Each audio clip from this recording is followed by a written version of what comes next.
Vou tentar não me deter tão longamente aqui nas questões que eu trouxe no texto. Eu trago uma discussão com base um pouco no percurso que eu fiz dentro do projeto, né, que nós tivemos aí no CAEL, que é a produção do consenso nas políticas públicas urbanas. A minha questão sempre foi um interesse mais específico pelo funcionamento do discurso jurídico, e eu enfoquei especificamente o juizado especial civil, ou as pequenas causas, né? Mas, na verdade, o texto não está, ele passa rapidamente por isso e tenta, na verdade, também trazer um pouco uma discussão da própria Constituição jurídica, né? Uma relação bastante próxima com a questão do Estado. Então, uma leitura marxista do direito, através de um texto que eu li recentemente e que está ainda assim, me afetando bastante, me fazendo pensar algumas coisas interessantes, porque a minha entrada na discussão do direito era sempre pelo Miaille, né? Também já em uma leitura marxista, mas esse texto do professor Márcio Naves, o Márcio faz uma leitura de um autor russo, Evgeny Pachukanis, que escreveu justamente esse texto aqui no século XX, na década de 20 do século passado. Então eu vou introduzir o meu texto, mas vou passar mais rapidamente por esse texto do Pachukanis aqui, tentando, na verdade, situar vocês em relação aos pontos principais dessas questões que ele traz, para tentar também não demorar e deixar tempo para o debate, já que a Andréa e o Marcelo trouxeram questões muito interessantes hoje para a gente discutir.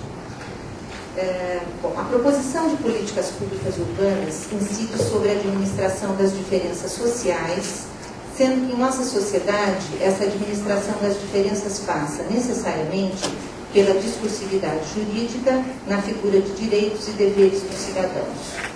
Observamos que na tensão cotidiana entre direitos e deveres configura-se a necessidade da produção de consenso numa tentativa de conter a litigiosidade que percorre as relações sociais. Portanto, para a proposição de políticas públicas, parece-me importante que seja considerada a existência de litígios, assim como a produção imaginária do consenso.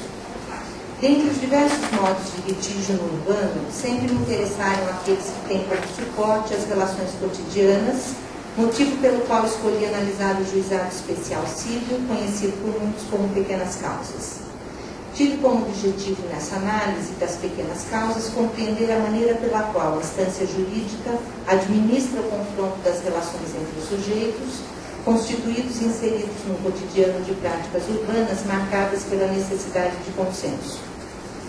O que importa ressaltar sobre a lei do juizado especial civil é que ela propõe que as relações entre as partes envolvidas sejam encaminhadas, em primeiro lugar, para a tentativa de conciliação e somente na impossibilidade desta para processo, julgamento e execução. Minhas análises me mostraram que são poucos os processos que chegam a um termo de conciliação. A pouca disposição para a conciliação fica totalmente coerente com a constituição do direito em nossa sociedade capitalista, que reafirma a individualização dos sujeitos pela abstração e generalização das normas jurídicas. Da mesma forma, a insistência na possibilidade da conciliação é interessante no que diz respeito ao funcionamento jurídico, vindo ao encontro da produção do consenso, sintomas de que o social escapa ao jurídico.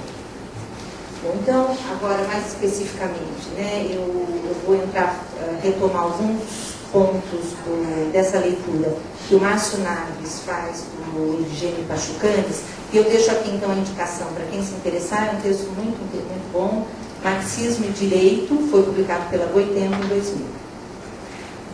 Então, o enfoque justamente desse autor, Evgeny Pachukanis, discutir a instituição da forma jurídica na nossa sociedade.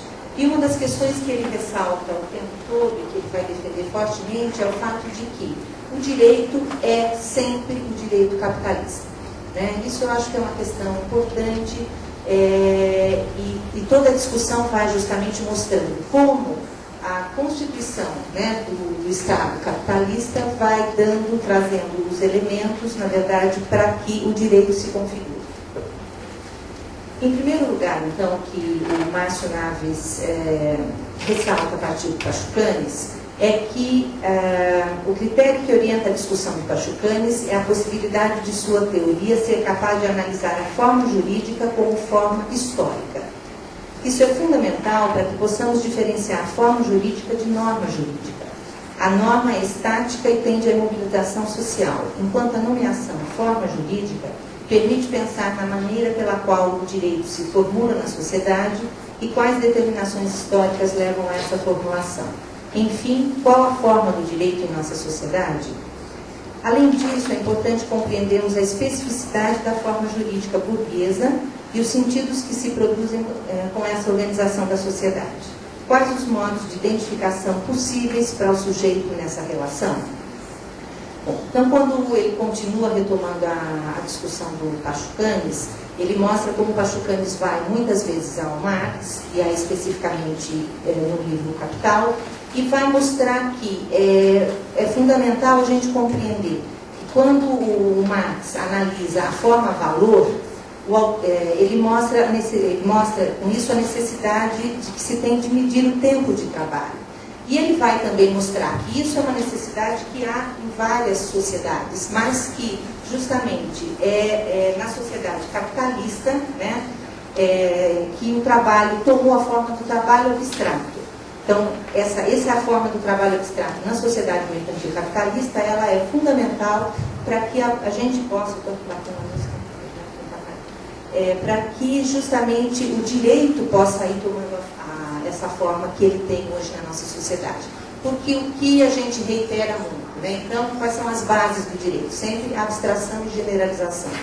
E o que essa leitura, na verdade, marxista do direito vai mostrando é que o trabalho, essa forma-valor, a questão da troca, a própria força de trabalho, são todos elementos que vão sendo abstraídos, né? Eles vão sendo tratados pelo direito fora das condições de produção, tomando um termo aí que nos é bastante próprio.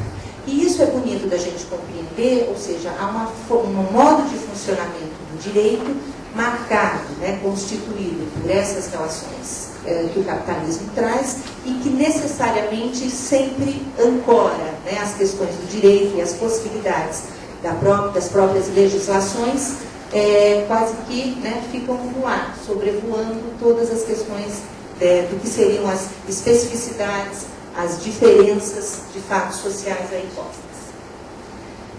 Bom, então ele vai falar dessa questão do trabalho abstrato e mostrar que é fundamental que se compreenda a questão da forma-valor como um valor de troca. Bom, ou seja, o modo de produção capitalista permite que a sociedade afirme que todas as formas de trabalho são igualmente dignas e, ao mesmo tempo, remunere-as de maneira tão dispara. As condições de trabalho ficam abstraídas e silenciadas, e o que aparece é o resultado, o valor de troca do trabalho feito. Dessa forma, nossa sociedade tem a tendência a considerar o trabalho em si mesmo e não o sujeito que trabalha. É possível sempre dizer que tal trabalho vale X e que tal outro vale 10X, apagando nessa relação os sujeitos, já que seria mais difícil dizer que tal sujeito vale X e que tal outro vale 10X. A abstração da forma jurídica permite justamente que ela se estabeleça como norma abstrata e geral. Essas duas características do direito na nossa sociedade sustentam as relações sociais e permitem que defendamos a igualdade entre todos. Todos são iguais perante a lei. Quem de nós não faz coro a que essa máxima seja cumprida? E, no entanto, como chegar à igualdade se ela se assenta sobre a desigualdade das condições materiais de produção em nossa sociedade? Direitos e deveres. É assim que a relação jurídica se formula. Toda pessoa tem direito a forma sujeito histórica do capitalismo é a do sujeito de direito, que é o sujeito da troca, o proprietário. Bom, então, continuando, retomando, voltando um pouquinho ao texto do Naves sobre o Pachucanes, ele vai depois mostrar que o Pachucanes procura identificar a relação social específica que se exprime na forma jurídica, dizendo que essa relação específica é justamente a circulação mercantil.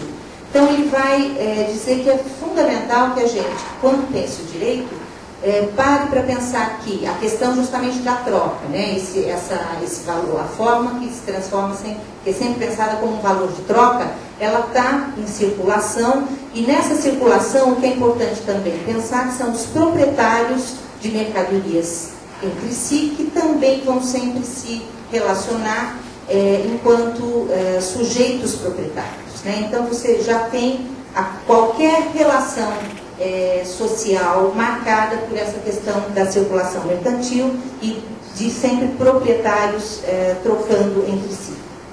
E ele acrescenta também, o Naves, que ao estabelecer um vínculo entre a forma do direito e a forma da mercadoria, o Pachucanes mostra que o direito é uma forma que reproduz a equivalência. Esse é um outro ponto muito importante. E que essa questão da equivalência seria a primeira ideia puramente jurídica. A mercadoria é a forma social que necessariamente deve tomar o produto quando realizado por trabalhos privados, independentemente entre si, e que só por meio da troca realizam seu caráter social. Então vejam como ele vai aqui, né, trazendo para a gente esse fato de que o social está marcado de uma forma muito constitutiva por essa relação mercantil. O processo do valor de troca, assim, demanda para que se efetive um circuito de trocas mercantis, um equivalente geral, um padrão que permita medir o quantum de trabalho abstrato está contido na mercadoria. Portanto, o direito está indissociavelmente ligado à existência de uma sociedade que exige a mediação de um equivalente geral para que os diversos trabalhos privados independentes se tornem trabalho social. Isso é muito forte e funda a ideia justamente de equivalência jurídica. Uma vez dada a forma da relação de equivalência, então está dada igualmente a forma do direito. A relação de equivalência permite que se compreenda a especificidade do próprio direito, a sua natureza intrinsecamente burguesa. A forma jurídica, portanto, só se constitui quando o princípio da equivalência se torna dominante, tornando possível distinguir o elemento jurídico do elemento biológico, ritual e religioso. Observemos que a equivalência se dá pela abstração da forma jurídica na relação de troca, ou seja, pela abstração da mercadoria em si, que é medida e passa a ser significada pelo seu valor de mercado. Uma relação simbólica atravessada necessariamente pelo capitalismo, pelo sentido de propriedade e de consumo. Naves ressalta que, mais uma vez, Pachucanes acompanha o método com que Marx analisa as figuras da economia. Assim, Marx pôde dizer que a mercadoria é um fenômeno tipicamente capitalista, muito embora a mercadoria exista muito antes do surgimento desse modo de produção. É que, não obstante nas sociedades pré-capitalistas o produto do trabalho pudesse se revestir da forma da mercadoria, só na sociedade burguesa ocorre essa mercantilização universal, em virtude não só de que praticamente todos os produtos são mercadoria, mas também em virtude de que a própria força de trabalho se constitui em mercadoria. Então esse é um outro ponto sempre, eu acho, muito bonito e importante para a gente estar ressaltando quando faz essa leitura marxista do direito. Porque, enfim, todos nós, né, independente da nossa força de trabalho, estamos entrando aí no circuito justamente dessa mercantilização universal aí, né, vendendo necessariamente a nossa força de trabalho intelectual e tudo isso. Isso leva Pachucanes a afirmar que o direito é uma relação entre sujeitos, sublinha o Naves. Como já observamos, a norma é uma formulação da forma jurídica e especificamos agora uma formulação do discurso do direito sobre as relações sociais. Faz toda a diferença pensarmos o direito como uma relação entre sujeitos e não uma aplicação geral e em abstrato de normas. É nessa relação entre sujeitos está a figura do contrato. Contrato entre, como vimos mais acima, sujeitos que se afirmam por vontades. Como ressalta Naves, a relação jurídica permite a conexão dos sujeitos privados por meio do contrato, revelando-se assim como o outro lado da relação entre os produtos de trabalho transformados em mercadorias.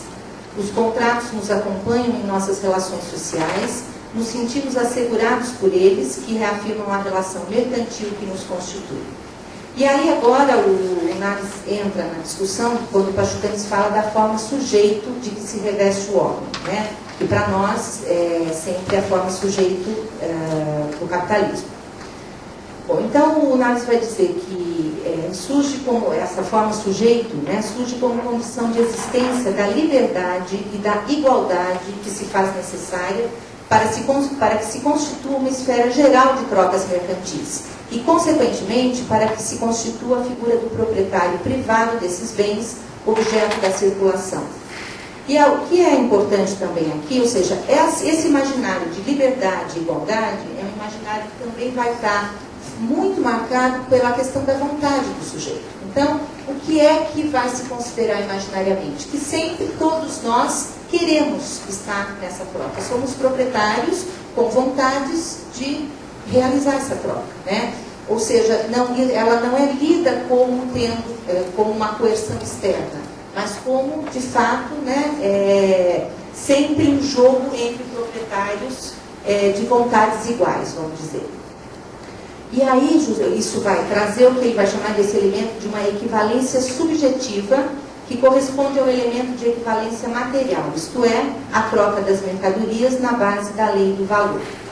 Se, portanto, é a troca que constitui a liberdade do homem, podemos dizer que quanto mais se alarga a sua esfera de comercialização, mais livre, então, pode ele ser, de tal modo que a expressão mais acabada, a mais completa, a mais absoluta de sua liberdade é a liberdade de disposição de si mesmo como mercadoria. Então, acho que essa é outra formulação muito, muito importante para a gente, ou seja, só estamos todos nós, né, constituídos nessa relação de direitos, nesse Estado, nessa nossa sociedade capitalista, porque nos dispomos como mercadoria necessariamente. E aí é o que ele vai dizer, que temos então sujeitos equivalentes. Essa é uma afirmação que ressoa fortemente. A determinação histórica que aparece como liberdade de o sujeito necessariamente entrar no circuito de troca é quase irônica. Tanto empenho temos em afirmar nossas vontades que parecem garantir nossa existência no mundo. Mas nos esquecemos de que, sendo um mundo capitalista, nossa primeira vontade tem que ser a de nos vendermos.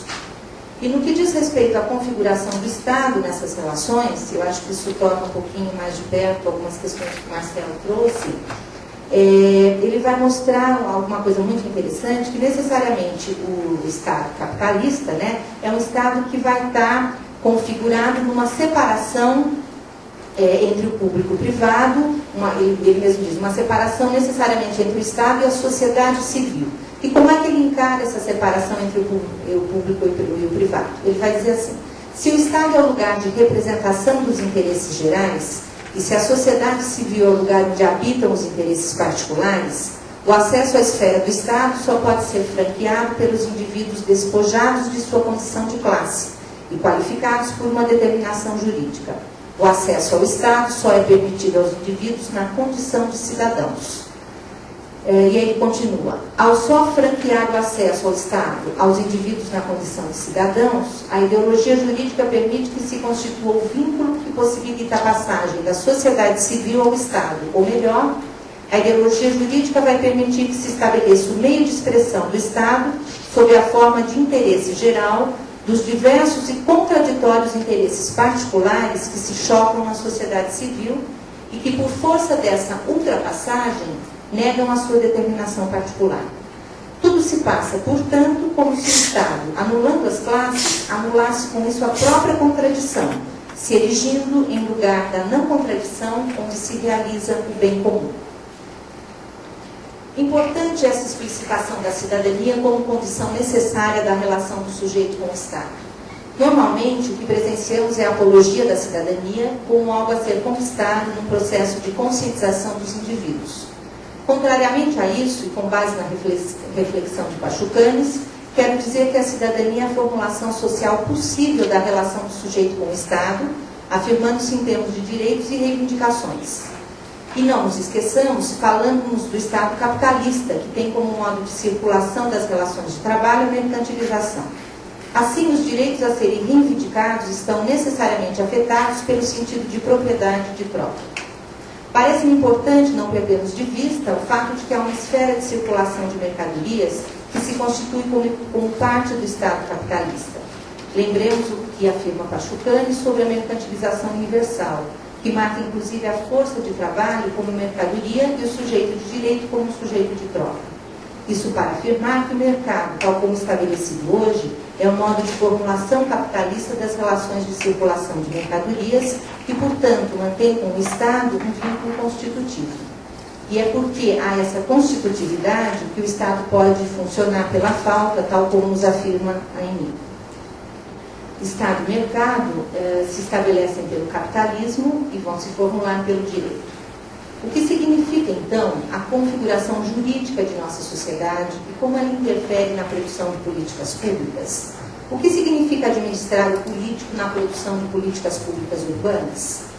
Trago rapidamente para uma discussão um dos artigos da Declaração Universal dos Direitos Humanos, que ela é de 48, e eu escolhi justamente o artigo 23, que trata da questão do trabalho. E esse artigo, né, diz o seguinte: toda pessoa tem direito ao trabalho, à livre escolha do emprego, a condições justas e favoráveis de trabalho e à proteção contra o desemprego. Toda pessoa, sem qualquer distinção, tem direito a igual remuneração por igual trabalho. Toda pessoa que trabalha tem direito a uma remuneração justa e satisfatória, que lhe assegure, assim como a sua família, uma existência compatível com a dignidade humana e a que se acrescentarão, se necessário, outros meios de proteção social. Toda pessoa tem direito a organizar sindicatos e a neles ingressar para a proteção de seus interesses. O que significa propormos uma política pública que sob o ressoar deste artigo? Em primeiro lugar, é importante reafirmarmos o caráter geral e abstrato marcado na expressão toda pessoa, que deixa de considerar os sujeitos em suas condições materiais de produção. Também é interessante observar que o modo da formulação deixa totalmente silenciado quem garantirá esses direitos que parecem se ancorar no ar. Ou seja, como propor uma política pública sem especificar os sujeitos aí envolvidos e as condições de produção determinantes? Como propor uma política pública que não considere o social em suas diferenças? Sendo a nós uma sociedade capitalista, como deixar de considerar que uma remuneração justa e satisfatória sempre terá que viabilizar o lucro? Como determinar uma existência condizente com a dignidade humana? A falta de respostas a essas perguntas produz o consenso no próprio gesto da afirmação abstrata e geral dos direitos. Uma política pública consequente precisa, me parece, compreender os vários modos pelos quais o litígio é administrado no entrecruzamento do discurso social e do discurso jurídico, já que o cotidiano das relações bate de frente com a universalidade da lei.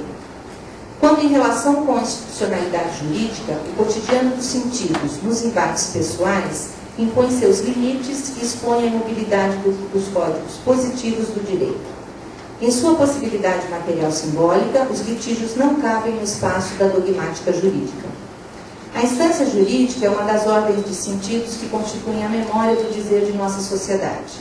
Configurada pela relação entre direitos e deveres, logicamente estabilizados, a inscrição social do sujeito é constantemente demandada por práticas tensas. Minhas análises do juizado especial civil me permitem observar que o cotidiano das relações pessoais nos obriga a trabalhar a incontenção constitutiva do político, administrada no jurídico na forma de litígios intermediados, sob a forma de contratos que se nos apresentam como consensuais.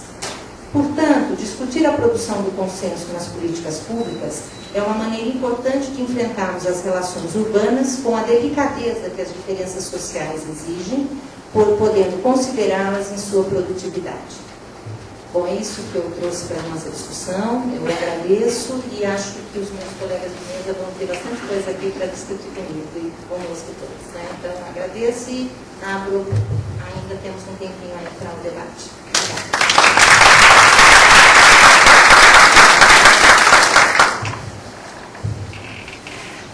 Bom, eu vou começar a ser a primeira da fila, fazer alguns comentários, como a questão jurídica se afirmou aqui na mesa.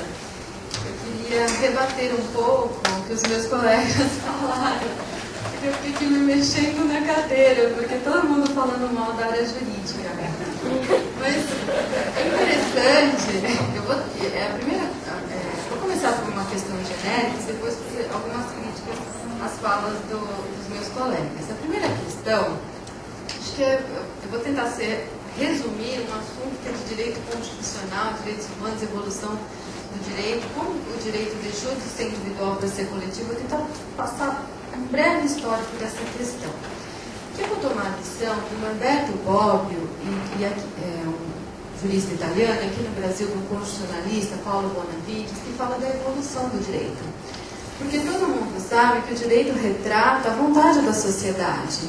Pode ser a sociedade capitalista, ou socialista, ou qualquer formação política que ela escolha. Mas a verdade é que o direito, em última razão, ele retrata as formas de poder de uma sociedade e como há essas opções, seja do ponto de vista político, social e etc.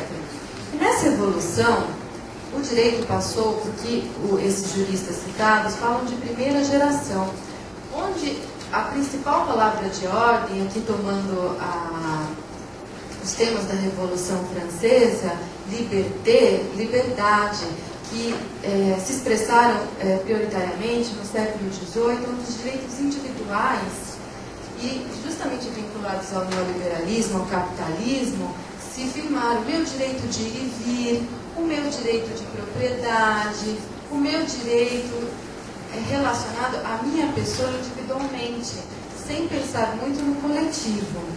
Quando houve essa evolução da primeira geração para a segunda, e aí vem o welfare state, o direito social e o direito preocupado, aí no caso não com a liberdade, mas com a igualdade, a igualité, já no século XIX, já se pensou nas questões do direito previdenciário, das relações trabalhistas, justamente essa crítica de Marx, o trabalho deixando de ser uma mercadoria e os trabalhadores tendo direito a uma remuneração justa, ao meio ambiente do trabalho, algumas questões que foram debatidas nesse século, e nós evoluímos depois para o direito de terceira geração.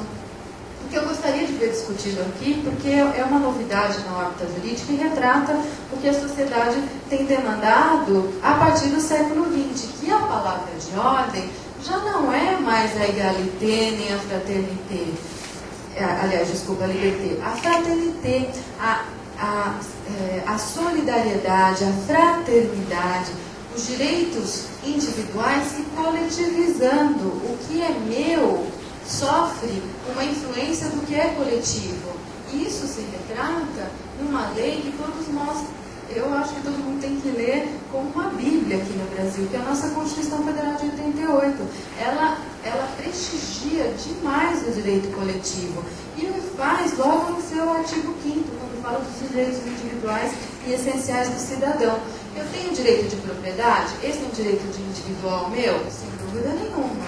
Comprei, adquiri, relação de compra e venda, contratual, mas esse meu direito de propriedade, ele sofre uma grande influência coletiva. Eu não posso fazer o que eu quiser com a minha propriedade, pela Constituição Federal, pelo Estatuto da Cidade que eu citei aqui. Eu devo cumprir a minha função social, a minha função ambiental da propriedade. Eu tenho que dar a função para a minha propriedade conforme o que a coletividade quer. E o plano diretor é uma forma de expressar o que a coletividade quis para aquela minha propriedade. Se lá diz que eu só posso ter residência, muito bem, eu não posso construir uma indústria. Se lá eu não posso poluir, eu não vou poluir. E assim por diante. Então, nós temos hoje a coletivização do direito. E como muitos dizem, a constitucionalização do direito. O direito privado deve se curvar ao que uma lei maior diz, que é a Constituição Federal. Ela é a primeira lei do país. Nós temos uma pirâmide que a gente denomina na área jurídica pirâmide de Kelsen, onde a primeira legislação a ser observada e a ser garantida é a Constituição Federal. Abaixo delas estão a CLT, que rege as relações trabalhistas, o Código Civil, que rege as relações privadas, as leis ambientais, as leis urbanísticas, o próprio plano diretor não pode desmerecer o que é o estatuto principal e primordial do nosso sistema jurídico. E uma crítica que eu gostaria de fazer foi a alusão de todos são iguais perante a lei, que retrata o princípio da igualdade e justamente o direito de primeira geração. E a gente toma a lição aqui de Aristóteles, que diz, né, que devemos tratar os desiguais desigualmente nas medidas das suas desigualdades. Quer dizer, o princípio da igualdade, ele não tem que verificar só essa parte formalista, só a questão da legalidade, mas da materialidade. Se eu sou rico, se eu sou pobre, se eu tenho mais acesso, se eu tenho condições de me matricular financeiramente numa escola particular porque ela é boa, se eu tenho acesso ao SUS ou não, ao equipamento público. Então, hoje no direito constitucional se fala na igualdade não apenas formal, mas a igualdade material. E aqui eu tomo as lições de um ministro do STF, que ficou muito conhecido por conta dos últimos acontecimentos de fiscalização do Poder Legislativo, o ministro Barbosa Moreira. E ele tem uma doutrina da teoria do mínimo existencial, que é justamente isso, que é uma forma de estimular as políticas públicas através do Poder Judiciário. Para quê? Para que os cidadãos tenham acesso a essa forma de direitos essenciais, sejam eles individuais, como o meu direito de ir e vir, como o meu direito social, como é o caso de acesso ao trabalho, acesso ao emprego, acesso à segurança. Então, eu gostaria aqui então de noticiar para vocês que certamente o direito é uma relação entre sujeitos. Só que hoje nós não vemos mais o direito como uma relação entre sujeitos individualmente. O direito se constitucionalizou, o direito se coletivizou. O direito ambiental, ele se vincula, inclusive, a essa coletivização. Quando se fala em bem ambiental, não se pensa no bem pertencente a mim, ao professor Assus e ao Marcelo. É um bem pertencente a todos dessa sala, ou de Campinas, ou do mundo, ou seres planetários. E nesse sentido, só para finalizar, eu queria colocar dois exemplos, inclusive do direito processual, onde quebra esse paradigma de que o Estado é público e a sociedade civil cuida do privado. Na verdade, certamente o litígio é um conflito de interesses e retrata uma lide, mas desde 1965, mesmo antes da Constituição de 88, nós temos no Brasil a lei que regulamenta a ação popular, a Lei 4.717, que possibilita ao cidadão o acesso ao judiciário para que ele conteste lesões ao patrimônio público, seja ele qual for. E mais adiante, houve a promulgação da Lei da Ação Civil Pública, em 1985, que possibilita ao Ministério Público, à Defensoria Pública, à sociedade civil, à União, Estado, Distrito Federal, entre outros colegitimados, para quê? Para bater na porta do Poder Judiciário, para que políticas públicas de meio ambiente, de urbanismo, de deficientes físicos, de criança e adolescente, relacionadas a toda essa gama de direitos que não pertencem a uma pessoa só, mas pertencem a todos, ou seja, direitos coletivos, sejam garantidos. E isso foge à questão do Estado, não é só o Estado que garante, é a sociedade civil que pode intervir nessa vontade. Ainda é pouco, André? Sem dúvida nenhuma, ainda é pouco. Existem iniciativas de projeto de lei, como o Código Processual de Direito Coletivo, cuja coordenadora é a Ada Pellegrini Binov, uma processualista muito famosa aqui no Brasil, justamente para aperfeiçoar esse sistema do direito coletivo, de ferramentar a sociedade para que ela possa intervir nas decisões estatais e fiscalizar. E aí eu volto ao começo, por isso que eu acho, porque eu ainda sou positivista, acho que não há uma fragmentariedade no Estado quando a gente estimula os processos participativos. Eu acredito que não é fácil agir democraticamente. Nós somos no processo democrático, nós ainda estamos muito recentes e é natural que hajam dificuldades em fomentar que a população participe desses processos de inclusão, de tomada de decisões. Acho que a gente ainda precisa melhorar. Eu acho que a melhor forma de você melhorar é aperfeiçoar a linguagem, informar melhor, como eu disse, qualitativa e quantitativamente, capacitar, né? Informar. Eu imagino que muitos de vocês aqui nem era a Constituição Federal. Né? Tem gente que não conhece, a ação popular, tem gente que não conhece a ação civil pública, isso é normal. Por quê? Porque há necessidade de ter essa popularização, essa solidariedade de conhecimentos. E esse espaço, como diz o Marcelo, é extremamente importante para a gente poder discutir e poder também chegar a conclusões de até mesmo aperfeiçoar a legislação. Mas a gente não pode entender que o direito parou nos direitos de segunda geração. A coletivização do direito hoje é uma realidade presente. Eu que atuo no direito ambiental vejo isso, né, que atuo na prefeitura e atuo na academia, vejo as decisões judiciais serem no sentido de garantir o mínimo existencial, de garantir a proteção do meio ambiente. Ainda é muito pouco, mas estamos caminhando. Eu acho que é importante a gente ter um espírito, digamos assim, otimista, no sentido de conseguir ferramentais para a gente estimular os processos participativos sem dúvida nenhuma. Desculpa pela extensão aqui na minha fala. Eu gostaria de falar, então, que é o seguinte: a gente sabe muito bem que o discurso do direito, ele tem vários textos, vamos chamar assim. Então, você tem a concepção do direito, depois você tem o lugar da discussão, não é? Daquilo que é próprio ao direito, depois você tem a jurisprudência, etc, etc. Eu gostaria de lembrar você, quando você fala que a Constituição, por exemplo, né, é a Carta Magna, no fundo, né, quer dizer, é a principal, lembrar que justamente as outras textualidades, elas vão acabar justamente tirando o sentido que está nessa daí. Tá? E a gente sabe muito bem que isso acontece. Então, quando você me fala, e em termos de política pública, por exemplo, né, que é o direito coletivo, e que, portanto, você não pode só pensar como é que você vai construir, você tem que pensar na coletividade, como é que isso vai ficar. Eu gostaria de lembrar que no tempo, como ela chamava, que substituiu o Toninho?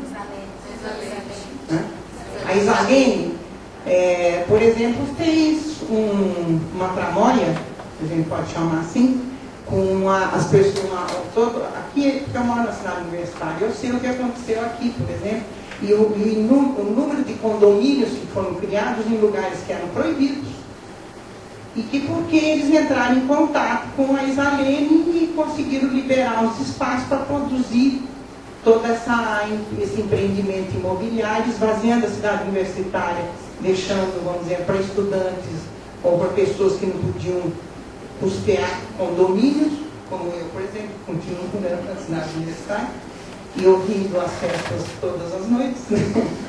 E por que houve isso? Portanto, você sabe, tanto quanto eu, que não é verdade que o direito coletivo é respeitado. Você sabe tanto quanto eu. Então, esse negócio de dizer que existe a lei no Brasil, a gente sabe muito bem que não é suficiente. Portanto, eu gostaria que a questão das políticas públicas fosse encarada com realidade, né? Porque eu acho que só falar que existem as leis no Brasil, a gente sabe muito bem o que acontece com elas. Além de tudo, gostaria só assim, para falar rapidinho, de lembrar que a lei no Brasil realmente, eu acho assim, ela é cega, ela é surda às vezes.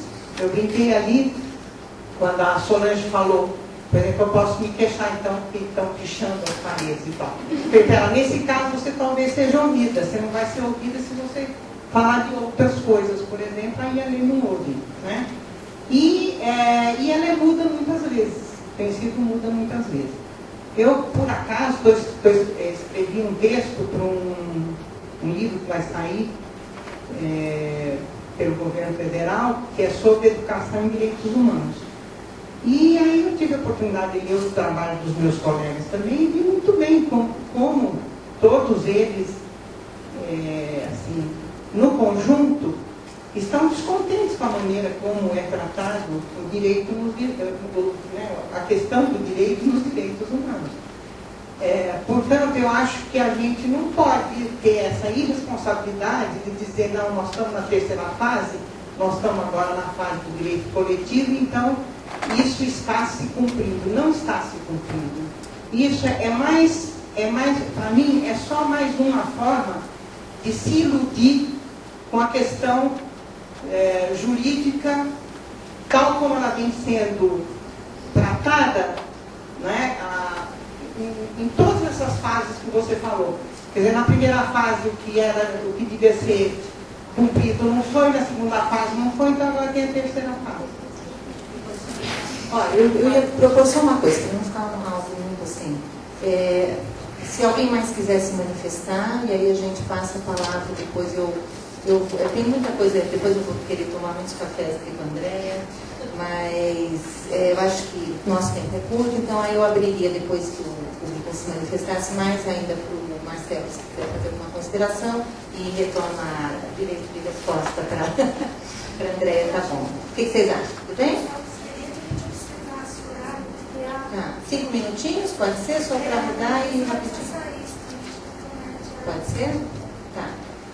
O meu comentário é sobre a fala. Todo mundo sabe que o direito representa os anseios sociais. Você usa a palavra sociedade. Aí eu quero retomar uma colocação da Eni mais cedo, que ela dizer assim, a sociedade tem que escolher de que lado está. Então aí já começa que sociedade é representada pelo direito. Então quem de quem o direito representa? Porque não representa a sociedade de uma forma geral. O Marcelo falou que há 28 conselhos municipais em Campinas, né? E eu imagino que essa divisão de poder desses 28 também não seja de forma igual, né? E que essa sociedade também, dentro desses 28 conselhos, ela encontre vozes diferenciadas, vozes silenciadas. Então, eu acho que é uma coisa perigosa do direito quando ele fala, ele representa a sociedade. E só para finalizar, eu trabalhei uns 3 anos no curso de Direito e eu trabalhava no primeiro semestre. E eu perguntava para os alunos por que eles estavam fazendo Direito. Não é nada romântica a resposta. Tá? Alguém mais gostaria de fazer alguma consideração? Ou então, só brevemente aqui, me passou essa discussão, quer dizer, em relação aos conselhos, né? Primeiro, são 28, nem todos em atividade, mas viraram projeto de lei, alguns nem de fato não se reúnem, não existem de fato. Colocando um pouco, por que minha crítica a esse conselhismo, quer dizer, e aí ele puxando a brasa da minha sardinha, ou a sardinha para a minha brasa, que é a área de economia, quer dizer, assuntos extremamente relevantes para a política pública, que são, por exemplo, lei de responsabilidade fiscal. A crítica ao tamanho do Estado, dizer que o Estado é um Estado inchado e caro no Brasil, que a carga tributária é elevada. Questões como o direito administrativo, que impede que a prefeitura, por exemplo, possa comprar de costureiras uniforme escolar, comprar de costureiras locais e tem que comprar, por conta de respeitar a livre concorrência, ela deve comprar de fornecedores chineses que vendem mais barato, portanto há um benefício econômico no município. Essas questões não são discutidas por conselho nenhum, justamente porque eles são fragmentados e subdivididos.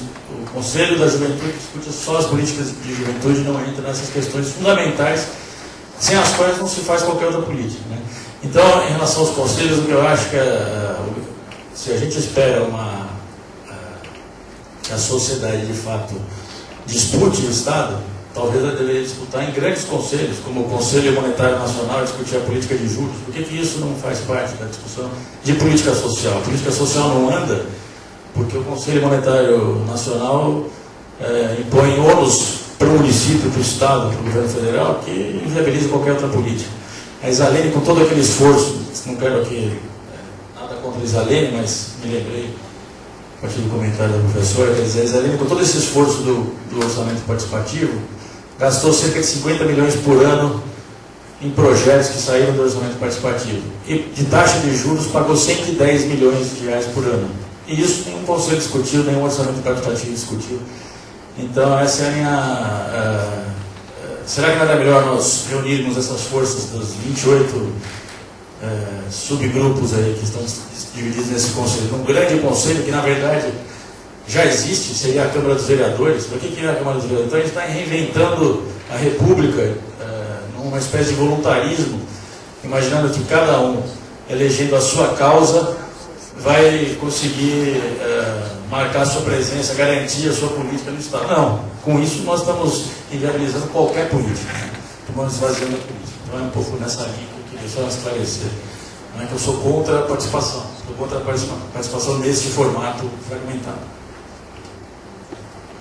Bom, só lembrar uma coisa para você, no Estatuto da Cidade não tem a palavra morador, só tem a palavra proprietário. Se o morador, portanto, não tem direito de nenhuma reivindicação, porque quem decide é o proprietário.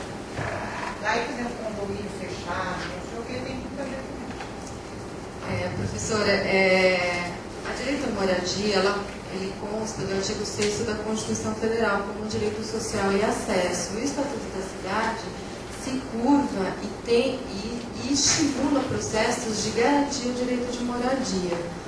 Um deles são processos de regularização fundiária, tanto para áreas privadas, como é o caso do uso capim urbano, quanto para áreas públicas, como a concessão especial para prestigiar o direito de moradia, isso através de uma medida provisória. Tudo isso é legislação federal e que a gente pode estar discutindo em outros pontos. Embora não fale a palavra morador, ele traz instrumentos, ferramentas jurídicas que dão acesso, que a gente chama, entre aspas, de cidade ilegal, né? Aquelas pessoas que precisam ter acesso ao direito social relacionado à moradia. E esses dois instrumentos citados fazem parte desse pacote de acesso a esse direito social. Concordo com a senhora, eu acho que o Brasil não é um mundo cor-de-rosa, e eu acho que nós temos muitos problemas, tanto do ponto de vista de gestão pública, como de formação de política pública. E só que eu tenho uma vivência que é da área do direito ambiental. E é uma área do direito coletivo. Essa é uma vivência interessante no Brasil. Tanto do direito urbanístico, quando se fala da formação do Estatuto da Cidade, e um forte estímulo dos governos para a revisão e implantação dos planos diretores, como eu participei desse processo da revisão do último plano diretor, eu não deixo de estar entusiasmada com essa vitória de acesso de participação. Acho que ela é pequena? Realmente, ela é muito pequena. Acho que as pessoas têm que estar capacitadas, informadas para poder participar, para poder exigir e para poder votar melhor.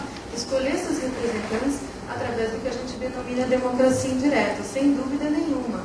Mas eu não me refuto de colocar só aspectos negativos. Eu me sinto na obrigação de, como atuante do direito coletivo, estar aqui comunicando para vocês avanços. Temos retrocessos muitos, e acredito, como a senhora, que a formação de loteamentos fechados é um retrocesso do direito urbanístico e ambiental. Eu me refiro a essa questão. Só que eu acho também, como bacharel em direito e como uma pessoa que escolheu trabalhar com direito público e, portanto, relacionado às políticas públicas estatais, nós temos que ter essa visão positiva e, dentro do nosso papel de agente público e de acadêmico, que é o meu caso também, que sou professora universitária, nós temos que estimular, fomentar, qualificar e capacitar cada vez mais nós aqui no ambiente universitário, mas não somente nós, a população, para ter acesso às informações, aos elementos e poder interferir nesses processos, até do ponto de vista crítico, como foi colocado aqui pelos meus colegas de mesa.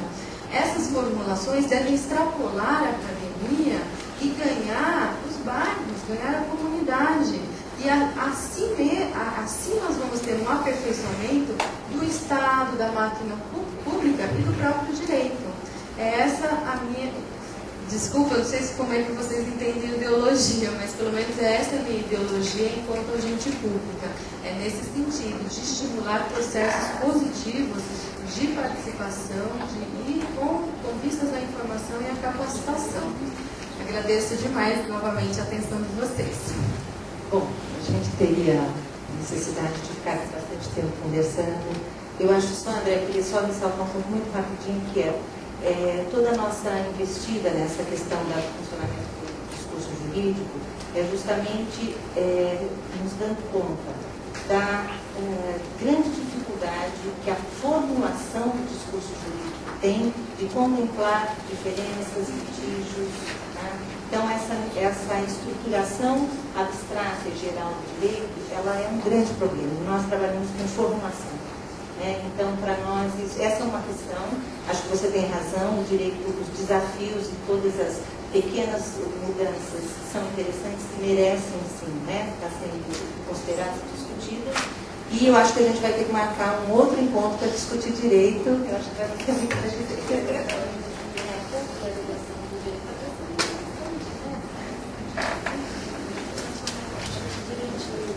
Bom, gente, eu agradeço a atenção de vocês, né? Estou ansiosa com o tempo aqui também, não me esqueci que a gente está correndo. E, enfim, né? Obrigada pela atenção. Para a próxima a gente conversa mais. Obrigada, gente.